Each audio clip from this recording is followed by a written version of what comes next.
ቤላ ሄር ኤክስቴንሽን ጽቡቅ ሂማን ሄር ተሰናዶ ሰንተቲክ ወይ ዘጠናነቅ ጸጉሪ እንዳገዛክን ተሐርቃዶ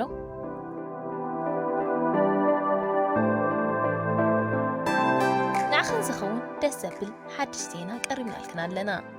ቀዳማይ ደረጃ ዝኾነ ሂማን ሄር ዘይጠናነቅ ዘይረግፍ ዝምሸጥ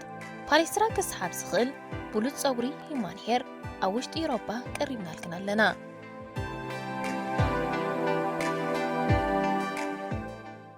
ቤላ ሄር ኤክስቴንሽን 100% ናቹራል ስለ ዝኾነ ወላ ሕብሪ ከተስቲኦ ትኽእል ኣይኽን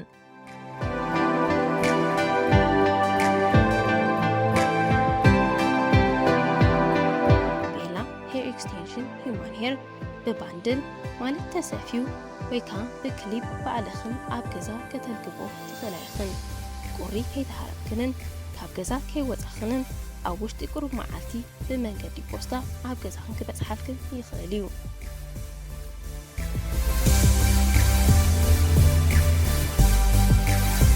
ቤላ ሄር ኤክስቴንሽን ብኸመይ ይረኽቦ ትብሃል ድማ ብዌብሳይት ቤላ ሄር ኤክስቴንሽን ሾፕ ወይ ከዓ ብኢንስታግራም ክትእዝዛ ትኽእል ኣይኽን ብዋትስኣፕ 49 16 32 21 1558 ዝኾነ ሕቶ ክንምልሰልክን ድልዋት ኢና ቤላ ሄር ኤክስቴንሽን